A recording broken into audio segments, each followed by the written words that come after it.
எப்படியோ பஸ்ஸுகளை வாங்கி பர்மிட் வாங்கி சர்வீஸும் ஓட்ட ஆரம்பிச்சிட்டாங்க. ஜனங்கள் அந்த பஸ்ல தானே போறாங்க. எல்லாம் புது மோஸ்டர் முதலாளி, கொஞ்சம் மூகம் இருக்கத்தானே செய்யும். சந்தனம் கரைஞ்சா எல்லாம் சரியா போகும். अरे मुर्गप्पा சேஜியா நமஸ்தே. நமஸ்தே. வாங்க வாங்க உட்காரு. நான் உட்கார வரலையா, நீங்க சொன்ன டைம் போனா அதுக்கு மேல கடுவு போனா இப்ப நம்மளுக்கு பணம் தான் ஓடும். சேஜி கொஞ்சம் பொறுத்துக்குங்க, சரியா கரெக்ஷன் ஆகுது. அதோட மழை வேற ஆரம்பிச்சிடுச்சு. அதை பத்தி நமக்கு இன்னாங்க கவலை. சேஜி இருக்கிற பஸ் நீங்க எடுத்துக்கிட்டா நான் என்ன செய்வேன்? நமக்கு பணம் ஓனா இல்ல பஸ் வேணும், இல்ல ஆக்ஷன் மேலே வராங்க. வேண்டாம் சார், பஸ்ஸை ஏலத்துக்கு கொண்டு வந்து எங்க முதலாளி மானத்தை வாங்கிறாரு. நீ கொடுத்த பணத்துக்கு பஸ்ஸை வேணா எடுத்துக்க. இவரை கௌரவமா விட்டுரு. அச்சா வாங்க.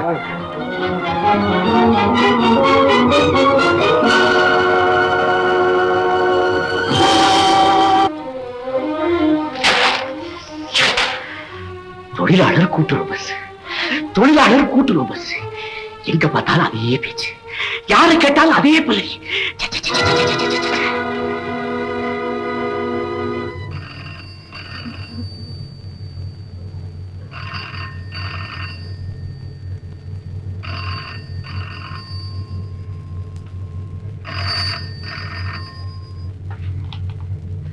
ஹலோ ஹலோ, கல்கத்தாவில இருந்தா போனோகிராமா? சொல்லுங்க சொல்லுங்க சொல்லுங்க. என்னது, கல்கத்தாவில இருந்து சரக்கு ஏற்றிட்டு வந்த கப்பல கவுந்து போச்சா? என்ன சொல்றீங்க? கவுந்து கவுந்து போச்சா? என்ன முதலாளி? கல்கத்தாவில இருந்து சரக்கு ஏற்றிட்டு வந்த கப்பல் கவுந்து போச்சு. வேறு 10 லட்சம் ரூபாய் போச்சு. ஆபீஸ்ல இருந்த பணம், வீட்டு அடமான வச்சு சரக்குக்காக அனுப்பிச்ச பணம் எல்லாம் போச்சு. இன்சூர் பண்ணிருக்கீங்களே? இல்ல. போங்க முதலாளி, நீங்க எப்பவுமே எப்படித்தான்.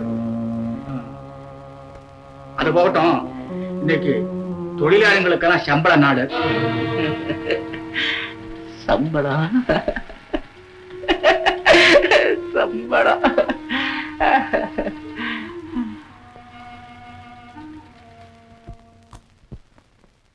அடி நீலாம்பா, அன்னைக்கு தாலியை தவிர ஒண்ணுமில்ல, அந்த ராஜு என்ன செய்ய போறாரு அப்படி இப்படின்னு பேசினிய. இன்னைக்கு கழுத்து நிறைய போட்டுக்கிட்டு நிம்மற முடியாம இருக்கிற இதெல்லாம் யாரால வந்தது தெரியுமா? என்னமோ சாமி, தெரியாம சொல்லிட்டேன், மன்னிச்சிருங்க.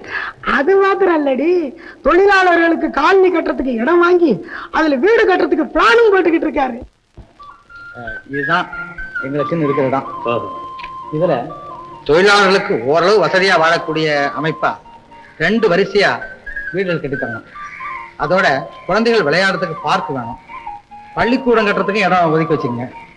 தண்ணி வசதி கண்டிப்பா இருக்கணும். இதுக்கு பிளான் போட்டு சீக்கிரமா முடிச்சுக்கணும். ஓ எஸ், நீங்க சொல்ற மாதிரியே கண்டிப்பா கட்டிடலாம். பட்ட கடனை தீர்க்கவும் நஷ்டத்தை சரிப்படுத்தவே வித்துட்டு நடுத்தருவரை நிக்கும்படி ஆயிடுச்சு. நான் என்ன செய்வேன், எங்க போவேன்? அப்பா, நடந்து போச்சு. இனி வருத்தப்பட்டு என்ன பிரயோஜனம்? கம்பெனி வீடு காலியா தானே இருக்கு.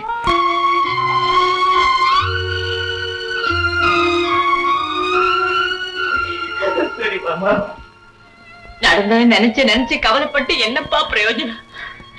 நடந்த பிறகு கவலைப்படாம எப்படியுமா இருக்க முடியும்? நான் உன்கிட்ட என்னென்னமா சொல்லுவேன். நீ சின்ன பெண்ணு, உனக்கு ஒண்ணும் தெரியாதம்மா. நீ அந்த வீட்டுல பிறந்தவ, நான் அந்த வீட்டை கட்டினவன். நான் அந்த வீட்டை கட்டும் போது எப்படி எல்லாம் நினைச்சேன் தெரியுமா? உனக்கு அந்த வீட்டுல தடவுடலா கல்யாணம் பண்ணணும், நீ சீரும் சிறப்புமா குழந்தை குட்டியோட வாழணும், அதை பார்த்து நான் சந்தோஷப்படணும்னு கனவு கண்டேன். இப்ப அந்த வீடே என்னை விட்டு போயிடுச்சுமா. அந்த வீடே என்னை விட்டு போயிடுச்சுமா. நீங்க பேசாமல் இருக்க முதலாளி. பாருங்க, அந்த மாதிரி இன்னும் 10 வீடு நீங்க புதுசா கட்ட போறீங்க. சார், சேட்டு கடனுக்காக பஸ் கம்பெனியை ஜப்தி செய்யும்படி கோச்சார் உத்தரவுங்க. இந்தாங்க வாரங்க. ஐயோ, என்னப்பா இந்த கொடுமை? அப்பா,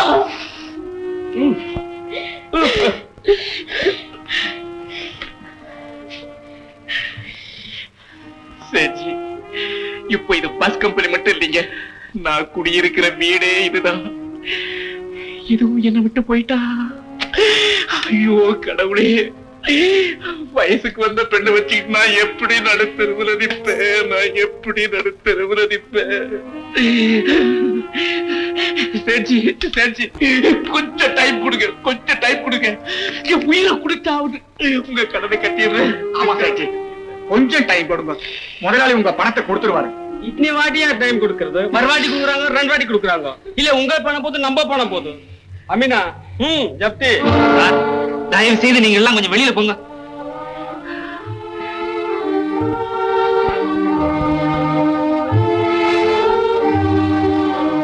ராஜுவை வெளியில அனுப்பாம இருந்திருந்தா நமக்கு இன்னைக்கு இந்த நிலைமை ஏற்படுக்கும். ஆமாம்மா. யார் யாரு பேச்சையோ கேட்டு அப்படின்னா நீங்க கெட்டு போனதுக்கு நான் தான் காரணமா? ஏது என்ன வேலு, உங்ககிட்ட கொள்ளையடிச்சிட்டு போய் தனியா பஸ் கம்பெனி நடத்துற ராஜு யோக்கிய, கஷ்ட காலத்துல உங்ககிட்ட ஒட்டிட்டு இருக்கிற நான் அயோக்கிய, அப்படித்தானே? இல்லப்பா வேலு. போது முதலாளி, இந்த நிலையில என்னால உங்களுக்கோ உங்களால எனக்கோ எந்த விதமான பிரயோஜனமும் கிடையாது. அதனால நான் ஒதுக்கிக்கிறேன். அவன் நல்லவரோ கெட்டவரோ நம்ம வாழ வச்சவர் அவர்தான். அதனால இந்த காரியத்தை அவரை கொண்டுதான் செய்ய சொல்லணும். செய்து எல்லாரும் சம்மதிச்சுங்க. வாங்க. சரிண்ணே, அப்படியே செஞ்சிடுவோம். கவனிக்கலாம். வந்து ஐயா, முருகப்ப முதலாளி பார்க்கணுங்க. இப்ப இந்த கம்பெனி சேட்டுக்கு சொந்தம். சக்தி பண்ணிட்டாருங்க. அப்ப முருகப்ப முதலாளி வடக்கு வீதி முனையில இருக்கு பாருங்க சத்திரம், அங்க தங்கி இருக்காரு. சத்திரமா? அப்பா, இந்த நிலைக்கு நான் தான் காரணம். நானே ராஜுகிட்ட போய் மன்னிப்பு கேட்கிறேன். நீங்க என் கூட வந்தா போதும். புறப்படுங்க. ராஜு ரொம்ப நல்லவர். நிச்சயமா நமக்கு ஏதாவது உதவி செய்வார்.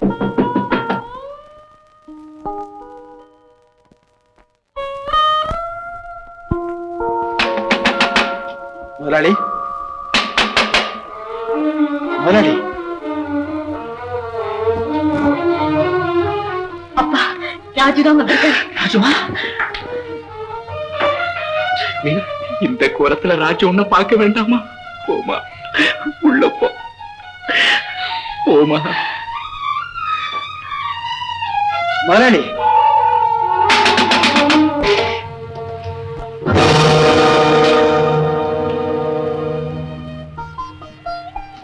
வணக்கம் முதலாளி.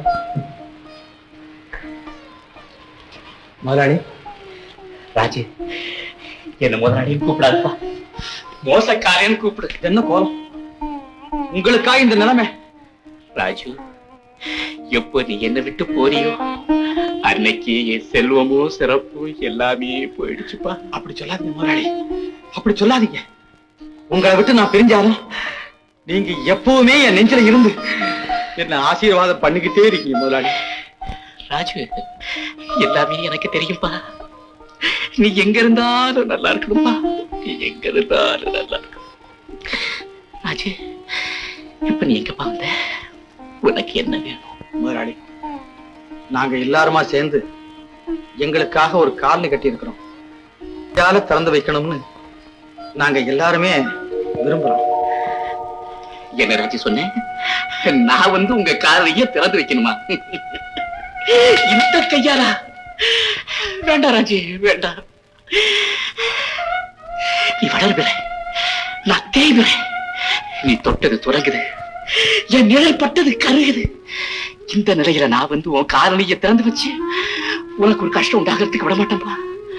ஊருக்குள்ள கைராசிக்காரங்க எத்தனையோ பேர் இருக்கிறாங்க, அவங்கள திறக்க சொல்லுப்பா. அதெல்லாம் மனசுலதான் இருக்கு முதலாளி. நாங்க நல்லா வாழணும்னு நினைக்கிற மனசு உங்களுக்கு தான் இருக்கு. அதனால நீங்க தான் எப்படியாவது வந்து காலையை திறந்து வைக்கணும் முதலாளி.